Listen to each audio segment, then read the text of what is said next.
Molt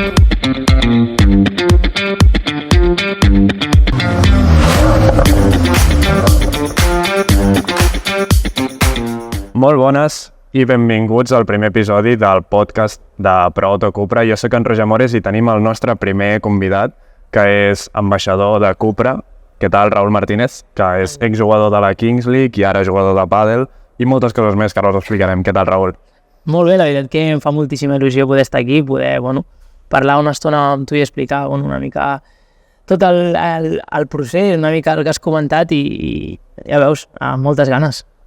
Clar, només amb la presentació dius ambaixador de Cupra, ara en pàdel tens Cupra al teu costat, a la Kings League també hi havia Cupra.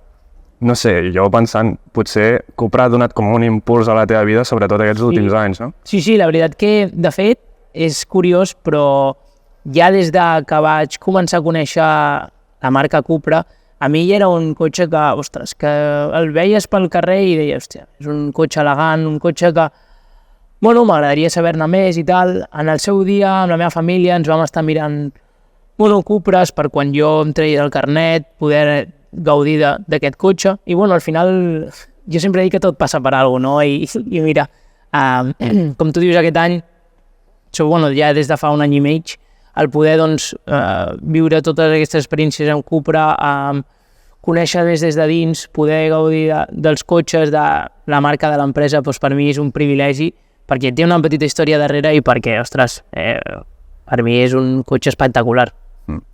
Tocarem bastants temes, molts temes de la teva vida i diferents aventures que has tingut, però la que potser et canvia més la vida dels últims anys i que va ser un boom ja no només per tu, sinó per tota la gent que va estar involucrada, és la Kings League.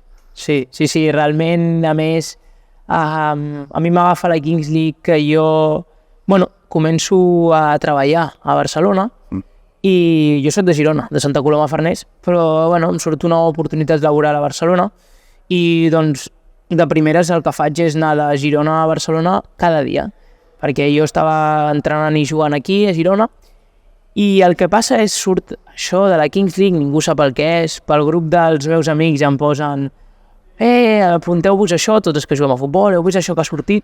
Ningú realment al principi sabia el que era la Kings League. Ja hi havia gent que deia això és una competició de FIFA, això és un torneig de futbol 11, futbol 7, què és? Al final era una incògnita per tothom i allò que dius, m'apunto perquè justament es fa a Barcelona, estic a Barcelona i per fer també esport i tal. I al final hi ha persones involucrades que jo des de ben petit he seguit, com el Gref, l'Ibai, el Gerard Robero, el Perchita, tots aquests, no? I al final dius, m'apunto, però al final te dones compte que van passant els dies i cada vegada hi ha més persones inscrites, van sortint més rumors, fins que va haver-hi 15.000 persones inscrites. Clar, d'aquestes 15.000 persones agafaven només a 120. Clar, calcula el percentatge, molt baix. Llavors dius, allò que t'apuntes, vas fent, però la realitat és que dius, no em tocarà. No. I allò que van passant els dies, van passar les setmanes, vas fent proves, i fins que et dones compte i quan ja estàs dins. Ara anirem també al tema que has dit, a persones que jo seguia de feia temps, en Gref i l'Ibai, però primer vull tocar el moment aquest en el que dius, m'apunto, m'inscric a la Kings League. Jo que, per la gent que no ho sàpiga, al final al món del futbol t'acabes coneixent amb la gent que coincideixes als camps i tal. A més, havíem estat al mateix club una temporada i més o menys sé per on els equips on has passat i tal, a Girona, Dam, després, posteriorment, també has estat a Europa, Martinenc, i una mica els dubtes que teníem tots els que estàvem jugant a futbol en aquell moment i que ens vam arribar a plantejar si apuntar-nos o no a la Kings League és, serà una sortida prou bona per mi, estaré perdent l'oportunitat de jugar en un club bo com era el teu cas, que al final també vas estar a tercera ref i havies arribat a debutar a segona B. Tu que estaves jugant a nivell alt, no vas arribar a tenir la por d'estic anant a una cosa que potser és més un circ, com es va dir en el seu moment, que no pas a futbol real i que estàs perdent una oportunitat? Sí, realment està clar que és una decisió complicada, però jo quan començo la Kings League, quan veig el projecte també jo ho veig com algo de dir, ostres, és un projecte que em pot donar visibilitat a nivell de que la gent fora de Catalunya em conegui com jugo, qui sóc, les meves virtuts, els meus defectes, i també jo m'ho agafava un repte d'aquesta manera, no? El fet de dir, com tu has dit, he jugat per Girona, he jugat per Barcelona, però mai havia sortit de Catalunya. I també jo creia que amb l'edat que tenia i tot, doncs, també era un objectiu, no? Algo que tenia en ment, sortir fora de Catalunya, sempre i quan doncs, sumés i fos una proposta correcta, per créixer també personalment, no? A nivell de persona, per fer-me gran, i que no descartava aquesta opció. I va ser un dels motius més grans, a part de tot el que engloba, no? I que hi ha moltes coses positives, de que jo fes aquest pas. També és el que et dius, arriscava, no? Del fet de dir, pum, deixo el futbol tradicional, però sí que és cert que quan jo m'apunto a la Kings League sí que era un futbol diferent, però no a la Kings League d'ara. Abans, el primer split de la Kings League, no hi ha tantes cartes, no hi ha tants factors externs que ho porten ja més show, sinó es jugava forces minuts de futbol. Ara t'agrada menys la Kings League amb tantes cartes i tan diferent al futbol? No és que no m'agradi, perquè sí que m'agrada, perquè al final és futbol, però sí que és cert que els que juguem a futbol i ens agrada jugar al futbol, el que al final volem són minuts, volem jugar, saps? Però al final és una cosa que tot això de les cartes, dels daus, ho acabes interioritzant, ho acabes normalitzant, sobretot si ets jugador, ho has de fer per força. I més si cada setmana va variant unes normes. L'essència de la Kings League és que els espectadors tenen molt de poder en base a les decisions, a la normativa, i això al final els jugadors, els entrenadors, ens havíem d'anar adaptant. I el jugador havia d'estar preparat per això. És cert que al principi doncs, poder et feia... Això no ho entenc, no m'ho podria imaginar mai, però llavors quan ets i t'adones compte que és una realitat, llavors normalitzes i t'ha d'agradar per força. O si no t'agrada almenys intentar ser el millor en allò, perquè si no perdràs partits. Sí. Has destacat sobretot el tema visibilitat i al final en una lliga on hi ha l'Ibai, potser l'streamer més gran del món, o almenys en aquell moment, Gref, després jugadors, exjugadors professionals com el Kun Agüero, l'Iker Casillas, i que el president de tot això, l'ideòleg, sigui en Gerard Piqué, això és evident que tindríeu tots els flashos i la visibilitat tota al món, i això era evident.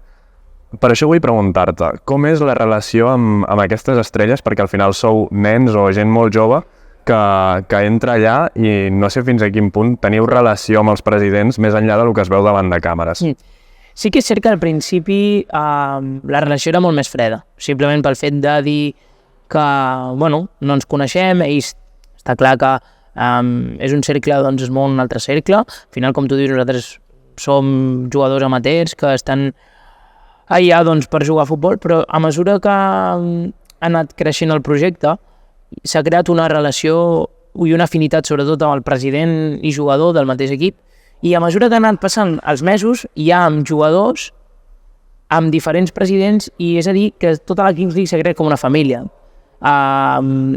Jo diria que hi ha hagut un abans i un després. Al principi tothom era una línia i ara aquesta línia quasi no existeix, és a dir, tu et saluda el Gerard com et saluda en Gref, com et parlen de tu a tu, veus com inclús els directes per internet, veus que hi ha jugadors amb els youtubers o amb els presidents que no ho haguessis dit en la vida, no? Que al principi era com els jugadors per un cantó i els presidents per un altre, i ara és tot el contrari.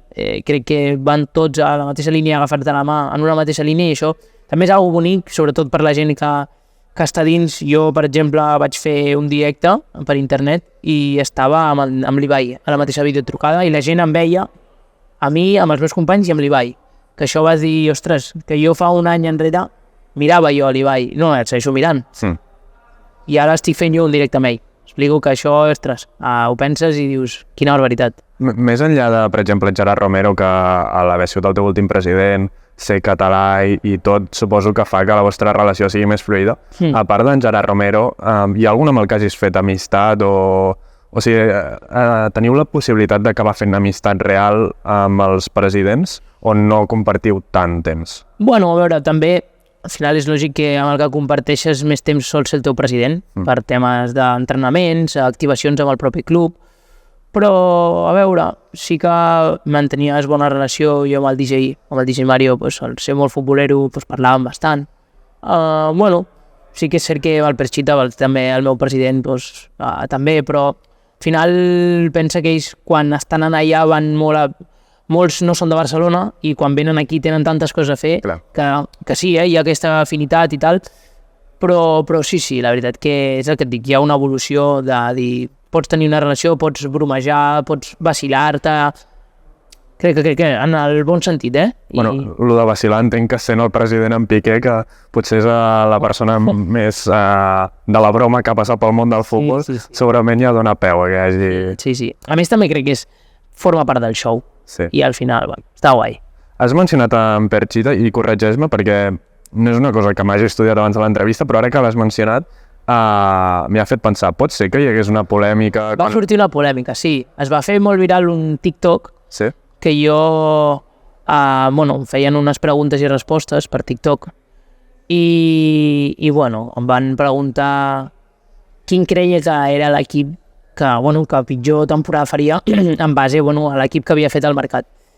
I prèviament de fer aquell TikTok vam dir què és la Lliga? A la Lliga li agrada el show, li agrada buscar el vaciló, això que estàvem parlant, i vam dir, i si diem troncos, què passa? Vaig dir equip decepció, troncos. I mira que jo no em defineixo com ser una persona que busca la polèmica, no m'agrada, prefereixo que si s'ha de viralitzar alguna cosa que sigui per crear bon contingut, per dir bones paraules, però jo a més no va ser ni pel meu canal, o sigui, ni pel meu perfil, va ser un altre que em va gravar i ho va publicar ell, perquè a mi no m'agrada. Però van dir, mira, m'ho va proposar i vaig dir, com acaba de ser el mercat i tal, ho diem així. A més, jo sempre he tingut bones paraules cap a Troncos, cap a Perchita, i estic plenament agraït a ell i a tots, i mai diria males paraules cap a ells. Però en aquell moment van fer aquell TikTok, el típic de preguntes ràpides, pam, i m'ho va proposar la persona que m'ho va gravar, ho vam estar parlant i vam dir, vinga, va, ja està. Llavors la gent no el va treure de context, van escalfar la situació, van començar a dir coses, i va arribar el Perchita, tal, i el Perchita va seguir una mica el joc, però el Perchita jo el dia següent el veia i ens anàvem la mà, parlàvem una mica de tot el que s'havia generat, però la relació era bona. Entenc també que si entres amb l'objectiu de la visibilitat, al final tot el que sigui respostes polèmiques i crear show també és el que anava bé tu, si era aquest el teu objectiu. Sí, no, perquè al final és el que t'he dit, a mi no m'agrada crear polèmica o que se'n parli de mi per polèmica. No m'agrada, prefereixo estar aïllat d'això perquè no és una que em defineixi, soc una persona que m'agrada sempre intentar transmetre bona vibració, positivitat, coses constructives, i que si alguna cosa s'hagi de viralitzar pel que sigui per un aspecte positiu, no perquè aquest ha dit això o perquè, saps? I en aquell moment també va ser un aprenentatge per mi, per dir, hòsties, nosaltres no ho hem pensat que pugui arribar fins a aquest punt, perquè en cap moment va haver-hi cap maldat ni res, i fins on ha arribat, no? Que la gent comença a jutjar, a dir coses que no són veritat. I al final, la gent que no sap la realitat, que és aquesta, ho parla, especula i inclús es creen confusions, m'explico? Per això no sóc una persona que li agradi la polèmica per aquest sentit, perquè al final acabes perjudicant a tu mateix, jo crec, a la llarga, i no cal. I anant a un moment que es va fer viral però pel costat bo, o sigui, vas tenir bona visibilitat, diguem, va ser que vas fer el primer gol de la història de la Kings League, que realment no era un partit oficial, diria, era com el de prova. El de prova. I vas fer el primer gol. Sí, això és són d'aquelles coses que te quedes, no?, que dius que és curiós, però sí, al final era el dia abans de l'inici de la competició i al final estàvem provant tema de llums, pantalles, i el que van dir és fer un partit normal, com si fos un partit de la jornada, i en una jugada d'estratègia, doncs allò que una falta me queda a mi i la defineixo, entro, a més, clar, jo en aquell moment no penso que estan gravant, perquè dic que és un gol normal d'entrenament, que hi ha els de producció, els de Cosmos, que és els que porten la Kings League, i ja està. I llavors m'adono compte, quan acabo l'entreno, veig el meu mòbil, felicitats per el primer gol de la Kings League, i jo dic, però com ho saps? No, perquè han sortit vídeos, no sé què, dic, clar, ja era el primer boom de dir, ostres, fins a quin punt té la Kings League d'impacte, no? Llavors ja, a mesura que van anar passant les jornades, te vas anar adonant, no? Però és el que et dic, va ser un boom que ningú s'esperava, un abans i un després, 100%.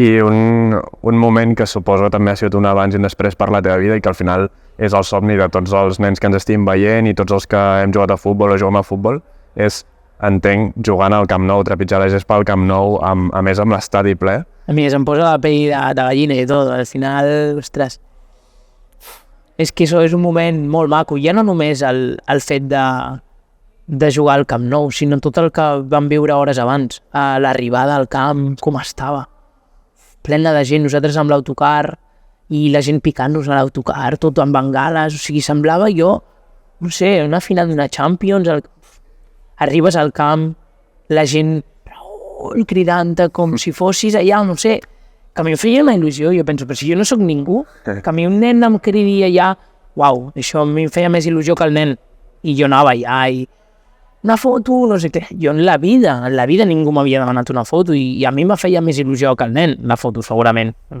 Uau, és una sensació brutal, lògicament jugar, no?, i estar amb tot el estadi ple, però la rebuda les hores abans a l'hotel, estàvem a l'habitació i jo des de dalt mirava per la finestra i la gent cridant que salgo los jugadores, cantant el teu nom, els del club, bueno, va ser algo que somies de ben petit, com tu dius, i que en la vida m'ho haguessis dit fa un any enrere i no m'ho hagués cregut. I també aquell dia vas tenir la cara i la creu, que ho parlàvem ara abans de començar l'entrevista, i és que vas fallar un penal en el Camp Nou, que clar, al final sí que veniu tenint molta repercussió de la Kings League i tal, però no sé fins a quin punt jugadors amateurs com sou estan preparats per fallar un penal al Camp Nou amb 80 i pico mil persones a l'estadi i milions mirant-vos per internet. Realment vaig fallar el penal, però crec que el futbol, i tu saps, el falla qui el tira.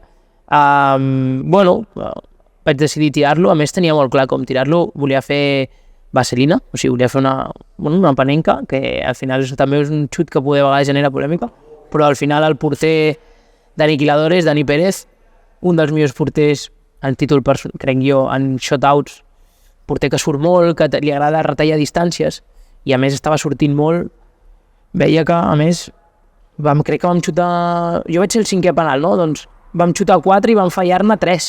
Crec, o sigui, vam fallar 3 i jo estava veient el tipus de penal, dic, tio, és que se'ns està reduint molt, està sortint molt.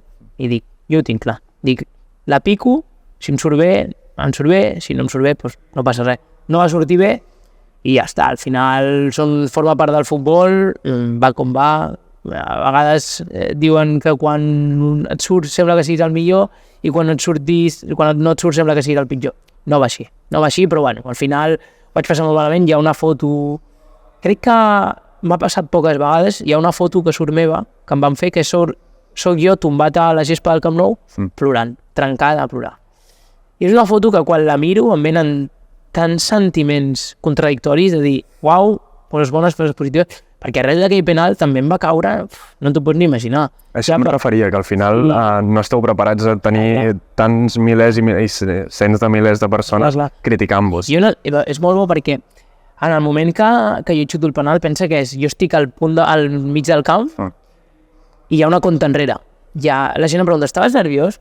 Dic, bueno, en el moment que estàs allà, doncs, clar que gires, mires al camp i veus la gent, però no creguis que estigués molt nerviós, estava a aquell punt de nerviós, però que a mi m'agrada, a mi sempre m'he caracteritzat com una persona que li agrada, soc atrevit, que li agrada aquestes situacions de jugar a sota pressió, però sí que va haver-hi un moment que a la compta enrere, quan va ser el 3-2, hi havia una pantalla enorme al Camp Nou i em vaig veure jo, que la càmera m'estava enfocant a mi, i allà em vaig veure jo, i allà vaig dir, ostres, és que no només hi ha les 80.000 persones que hi ha al Camp Nou, sinó que hi ha 2,5 milions veient aquesta imatge que estic veient jo ara.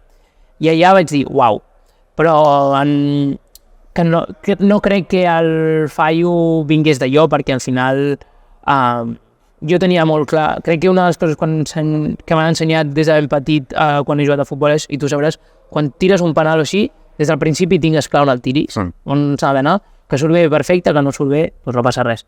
Però sí que són unes sensacions que vaig viure i que les penso ara recordant i dius, uau. Després fitxatge a Gigantes i ara ja has tancat la teva etapa a la Kings League. Com valores ja en fred i havent passat tota aquesta etapa el teu pas per la Kings League? Doncs bueno, a veure, sempre et queda aquella sensació de dir, m'hagués agradat fer-ho millor, però com tot, però també estic content del que he aconseguit, del que que he gaudit del meu creixement dins d'aquesta competició, com a persona, com a jugador. Crec que és el que dèiem, m'ha canviat la vida, tant per bo com per dolent, per les dues coses. No és tot tan maco com sembla, al final té coses dolentes, lògicament.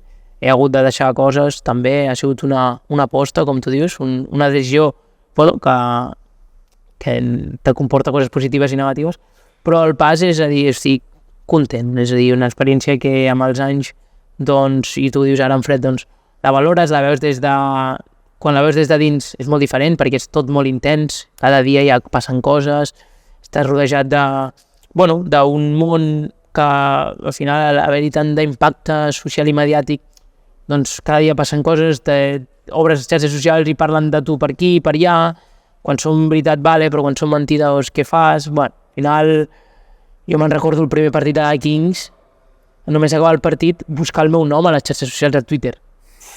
Això és el pitjor que pots fer, el pitjor. I ja són coses que aprens i ja està, però al final no queda un aprenentatge. I, al final, des de fora es veu, abans ho dèiem, que es veu com or, que brilla molt a Kings League. Com decideixes tancar aquesta etapa i començar-ne una nova, que ara parlarem de la teva nova etapa? O sigui, com passes de ser un jugador de Kings League a decidir ja no vull ser-ho més i a buscar una altra aventura? Realment sí que és cert que és un pas que és molt gran, però per mi tampoc és tan gran. Al final a Kings League hi ha molts factors externs, saps, el futbol va com va i és un esport, a mi jo em caracteritzo per ser una persona que quan fa una cosa ho fa full, a tope i entrenar per intentar ser el millor amb el que pugui, no? Què passa? Que la Kings League, comença sent molt de futbol i cada vegada hi ha menys futbol. Al final jo el que volia era futbol per guanyar visibilitat en termes futbolístics i poder, expandir-me.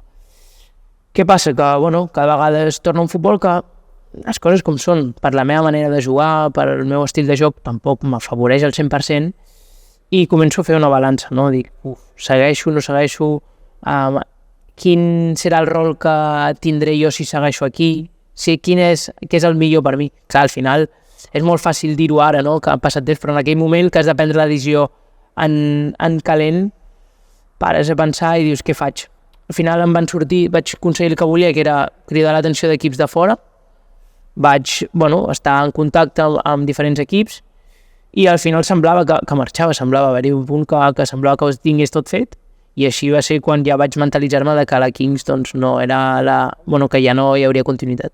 Què passa? Que arriba un moment que te dones compte que et quedes sense Kings League i et quedes sense el projecte de futbol que tenia fora, que era el que on estava ja mentalitzat. Clar, això també, ara has de pensar, tenia ofertes aquí, però ja dius, ostres, vinc d'un any molt diferent al que jo estic acostumat, sobretot pel tram final de la Kings League que ja no ha sigut un futbol tan dinàmic, sinó ha sigut moltes coses externes. I pares a pensar, jo tinc una família, la meva germana ha jugat a tenis molts anys, m'he empapat moltes hores de pala, de veure i de, estar allà. I el fet que la meva germana jugués a tenis i jo hagués d'anar-la a veure, perquè no hi havia altra opció, i m'avorrís mirant els partits de tenis, doncs jo em ficava a la pista, jo a pilotejar, a jugar amb qui és per allà, a pàdel, perquè, clar, al final a mi el tenis no m'agradava perquè havies de ficar molt fort, no mantenia amb les dimensions, i el pàdel era com més, com t'ho diria, més agafat per mà, no? Una pista tancada, tenia al cantó, agafava una pala, i així jo, directament mentre jugava a futbol, doncs sempre he compaginat amb el pàdel, el fet de, els dies de recuperació vaig a jugar, tal, però no als nivells que estic ara. I llavors, en aquell moment de balança en què jo començo a veure que estic una mica en l'aire, no? El fet de dir, seguiré la Kings League, es tancarà el de fora, i el fet de que la Kings League a nivell d'exigència física no comportés tantes hores, perquè això és una cosa a tenir molt en compte. Nosaltres, en el futbol normal, tu vens d'entrenar tots els dies, entrenar dissabte inclús i jugar diumenge. A la Kings League entrenàvem un dia o dos, i llavors jugàvem.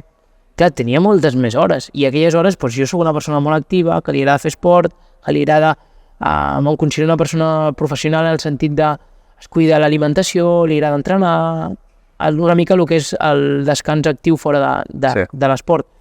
I jo aquestes hores les cobria jugant a pàdel o anar al gimnàs o el que sigui. I allò que es va ficant a la teva vida, cada vegada més, t'agrada, vas competint amb gent més bona, fins que començo a entrenar sèrio i dic, veig un potencial a aquest esport on em trobo bé, crec que hi ha alguna que em va fer decantar molt, i és que el pàdel depèn de la teva parella però depèn també de tu, és un 50-50, però tu tens molt a veure, no és com el futbol que depens d'un equip, ara quan entrenem, ara l'entrenador et posarà, no et posarà, ara m'explico, és com que jo demà planifico els meus entrenos, si vull entrenar més, m'organitzo i faig el que puc per entrenar més. M'explico, és com que depèn més de tu. Clar, no és un esport individual com a tal, perquè tens una parella, però és més semblant a un esport individual, i que si tu ho fas bé i tu fas el teu treball i tal, ja tens molt de guanyat, que no has d'esperar que la resta del teu equip faci també aquesta feina. Exacte, i jo que soc una persona molt cap quadrada, molt planificada, li agrada entrenar, li agrada pum-pum, inclús boig, o sigui, jo ho reconec, o sigui, a vegades no cal, a casa m'ho diuen, estàs boig, descansa. Bueno, és la meva manera d'entendre la vida, m'agrada competir, m'agrada sentir la pressió, i amb el pàdel, doncs, me la poso jo, i el taulat, me'l poso jo, i si m'equivoco, sóc jo. Si he fallat i hem perdut és culpa meva. El futbol també, però no tant, perquè al final a vegades no tens aquesta involucració en el partit, pel que sigui, i és aquests fets que dius, vaig a muerte i no haig de dependre de ningú, i el fet de ser jo, doncs, és una que em va agradar, a part d'altres coses, com estàvem parlant el fet de ser esquerrar els vidres, per exemple, els efectes es noten, el fet també crec que és un esport que està agafant un creixement exponencial, ojalà, i jo crec que a les següents Olimpiades, ojalà pugui ser olímpic, no ho sé, si no, d'aquí 2 jo crec que sí, i és una que també em motiva, no? El fet de poder viure el creixement. Perdoneu que hem tingut problemes tècnics, hem hagut de parar un moment la gravació, però la reprenem, i ens havíem quedat en el tema que deies que no hi havia un taulat, o sigui, el sostre te'l poses tu, i també havies comentat el tema de les Olimpiades. La teva mentalitat va direccionada cap aquí, cap al rendiment professional i arribar a convertir el pàdel en la teva vida d'una professió, o més pel costat de que sigui el teu esport amb el qual et diverteixes i més com un hobby, diem?